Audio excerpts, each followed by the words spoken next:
quirks and quarks. Hey everyone, and welcome back to the channel. Today, we're tackling a topic that might surprise you, the language of science in our everyday lives.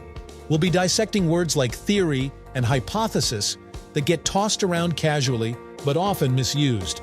Understanding these terms is key to navigating scientific discussions. So, let's get cracking.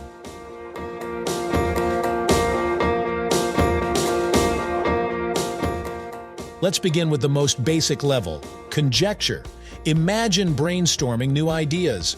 A conjecture is essentially an educated guess, a hunch with limited backing. It's a starting point for further investigation. Here's an example. I think that coffee stunts your growth. That's an interesting conjecture, but have you seen any studies on that? Without some evidence, it's just a hunch.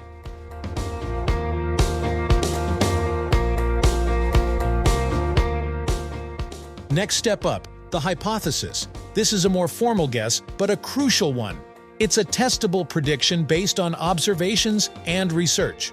A hypothesis is a great starting point, but it needs to be rigorously tested through experiments and observations before it can be considered a well-established theory. The word hypothesis should actually be used more often in everyday conversation because it represents a great first step in the scientific process. A word of caution. A lot of non-scientific media tends to misuse the word theory when they're really talking about a hypothesis. We hope that, after watching this video, you'll have the tools to detect these misuses. But for the sake of even further clarity, here's an example. Let's say you notice that plants seem to grow taller when you play them classical music. This is an interesting observation. A hypothesis you could form based on this observation is, Playing classical music to plants will make them grow taller. this hypothesis can then be tested through a controlled experiment. You could set up two groups of plants, one that gets classical music and one that doesn't.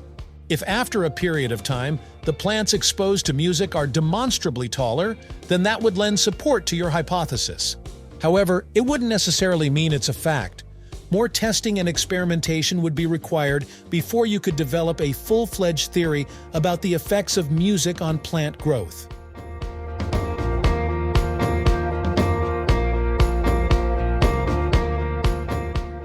And now is the time for the infamous word theory. In science, a theory is far more than just an idea. It's a well-substantiated explanation of some aspect of a system, backed by extensive evidence and repeated experimentation. Theories are constantly refined as new knowledge emerges. This is not a sign of weakness in science, but rather a strength. It shows that the scientific method is a self-correcting and self-improving process. As we conduct new experiments and make new observations, our understanding of the universe evolves. Sometimes these new discoveries may lead us to modify or even replace existing theories. For example, the theory of plate tectonics completely changed our understanding of how continents move and mountains are formed. This doesn't mean that the previous understanding of geology was wrong. It just means that science is constantly building on existing knowledge. But beware!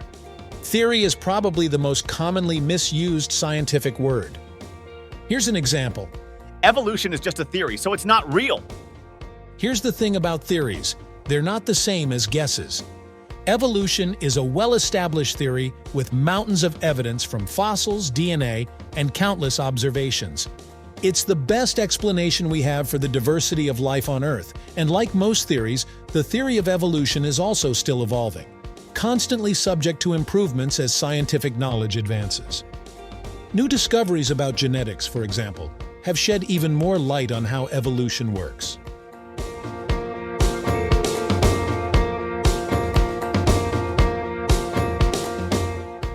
Finally, we have scientific laws. These describe consistent, predictable patterns in nature. Laws are based on repeated observations and experimentation, but unlike theories, they don't explain why things happen, just how. For example, the law of gravity states that any two objects with mass will attract each other. This explains, among many other things, why an apple falls from a tree and why planets orbit the sun. This law is demonstrably true based on countless observations. even though we don't exactly know why gravity works the way it does. So the next time you hear these terms flying around, remember the distinction. Conjectures are starting points, hypotheses are testable predictions, theories are well-supported explanations, and laws describe consistent patterns. Here's a challenge. The next time you use any of these words in conversation, pause and consider. Are you using them scientifically? By understanding these terms, we can all have clearer and more informed conversations about science in our daily lives. Thanks for joining me on this exploration. Don't forget to like and subscribe for more science adventures.